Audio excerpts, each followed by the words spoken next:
I've always had a big soft spot for Audis of the 1980s. They're a bit like Saab, the brand that I so love, and I think it's because they were forging their own path. They weren't doing things like anybody else was. You only have to take one look at this, Audi's flagship car of the 1980s and early 90s, the Audi V8, to realise that Audi have changed an absolute ton. Now, it's not as though the Audi marketing team now are particularly brave with naming their cars, things like the A1, the A3, the A5, but back in the 80s and 90s, when they were calling the cars things like the 100 and the 200, they couldn't even be bothered with that with the V8 because they just called it the V8. And the reason being that under here is a 4.2 litre V8 or a 3.6 in the earlier cars. Now, essentially, the V8 was an extended Audi 200, which was basically Audi's BMW 5 Series Mercedes E-Class rival of the time. They just kind of like put a slab of metal in the middle, dragged it out, changed the front and back end, and then put a V8 engine under the bonnet. And you can see, because this door here looks kind of suspiciously small for a big saloon car. I absolutely love this design, the big red reflector bar, and because this has got American style taillights on it, it's actually just fully red. Apparently a green bulb under here that will come out and flash as orange through the red. Do you remember this?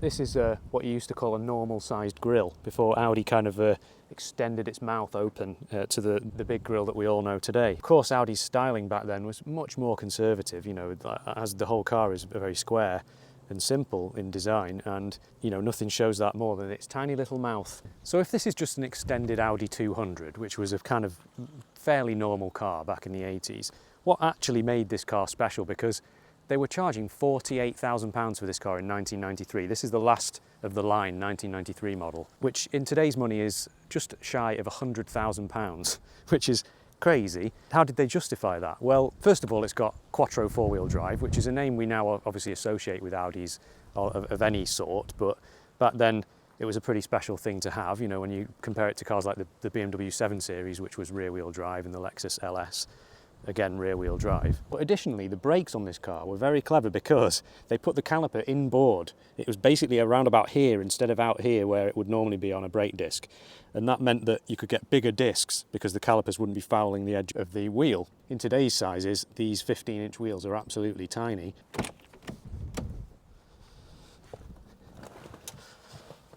The pièce de la résistance of this car that makes it really more Saab than even Saab could have done themselves is what's called the Procon 10 safety system. Around this time, late 80s, early 90s, this was when airbags were being put into the big fancy expensive cars.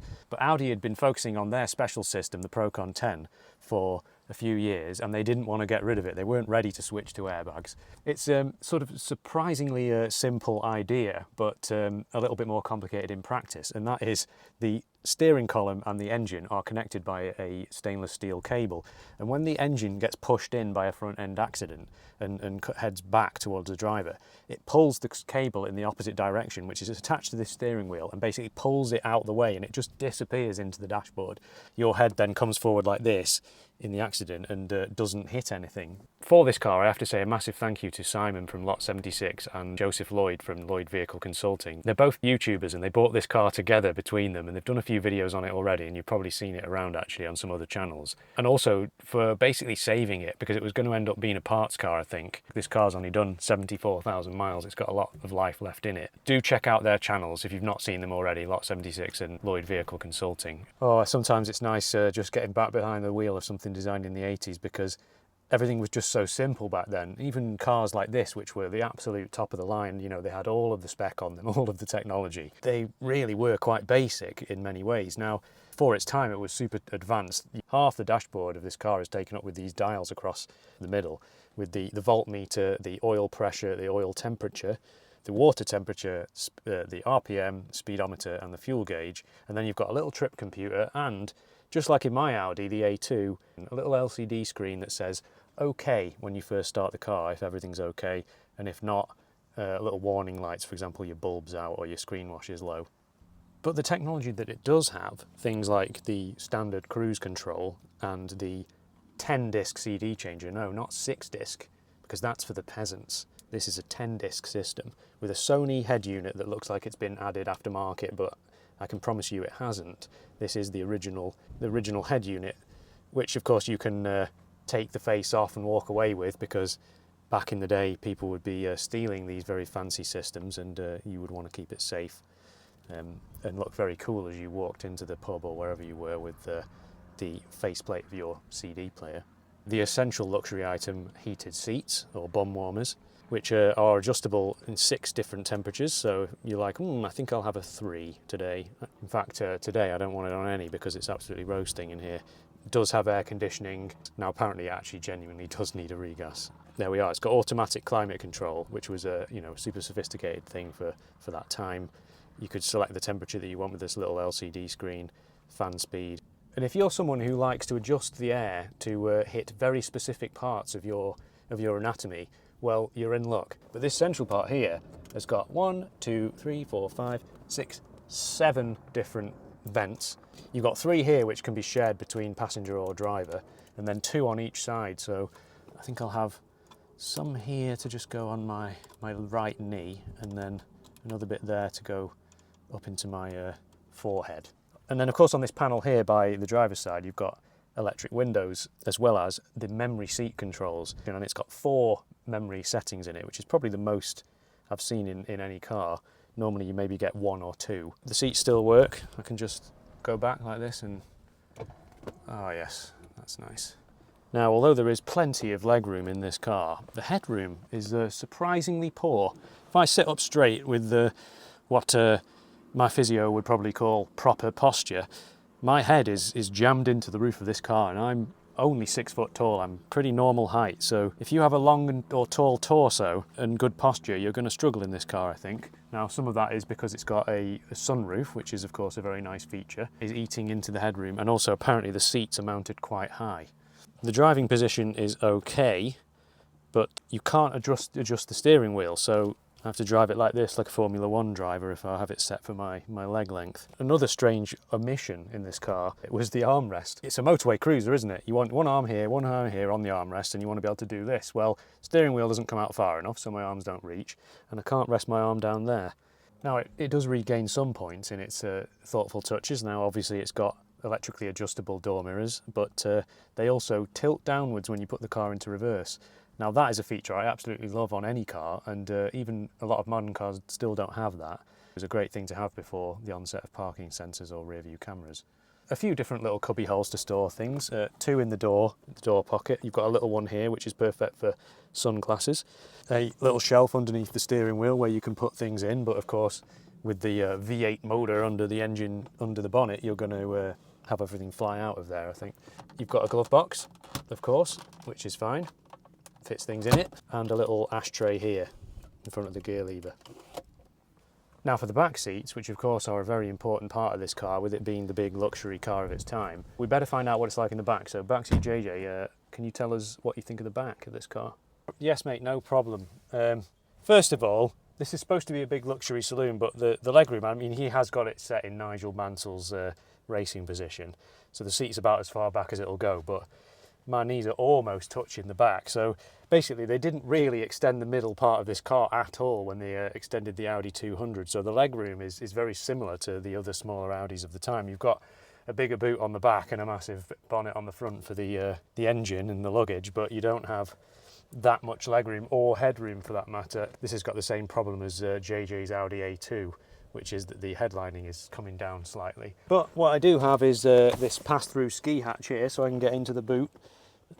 Nice little storage area here, which in a modern car would be cup holders. Here I've got the first aid kit, which is pretty cool. I think this is the original, so you probably wouldn't want to use that now. And it's very comfortable. I've got the nice leather seats back here. Now apparently you could opt for wool at no extra cost, which I think the Japanese would quite like. I've got climate controls and ventilation down here, which I always think of being as a modern thing, but I've got little lights built in up here into the grab handles, which I've got like a spring in them, so they just ping back like that, quite forcefully.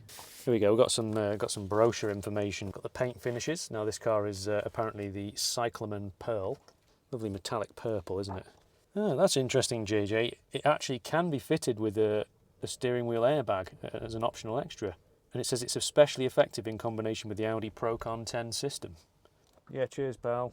I suppose we better fire up that V8. I mean, that's a big part of this car, isn't it? We ought to give it a drive and see what it actually drives like. Oh yeah, you've got to love a V8. I mean, I was joking about how they named this car the V8, but I'd name it that as well, because that's the most important thing, isn't it? What a glorious sounding thing. Pretty standard gear selector on this 4-speed, which is a ZF gearbox, automatic, of course. Ooh, and that is extremely light steering. That's the first thing I've noticed. You can look at that, one finger. That is just, that lightness of steering could be seen as a bad thing, but on a car like this, it's not. It's absolutely not. It's what you want, isn't it? It's luxurious, that's, shall we say, because you want to be able to just kind of steer the car with minimal effort. Oh yeah, and you can hear that V8. The V8 engine in this car, which was the later models had the 4.2. It originally came with a 3.6.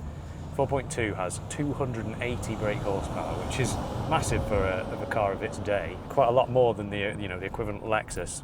But it was very clever. It was a quad cam 32 valve, a very complicated timing system. Oh, it's just so cool. Listen to it. Oh, rumbles. The 0 to 60 is like 7.7 seconds, but that's with this automatic that's really like holding it back, the torque converter automatic. With the manual gearbox that you could get it with, and that was a second quicker to 60. Oh yeah, torque's always there, don't need to push the engine, it's just happy at whatever RPM you want really. It doesn't want to kick down, you have to really probably put your foot down to kick the gears down.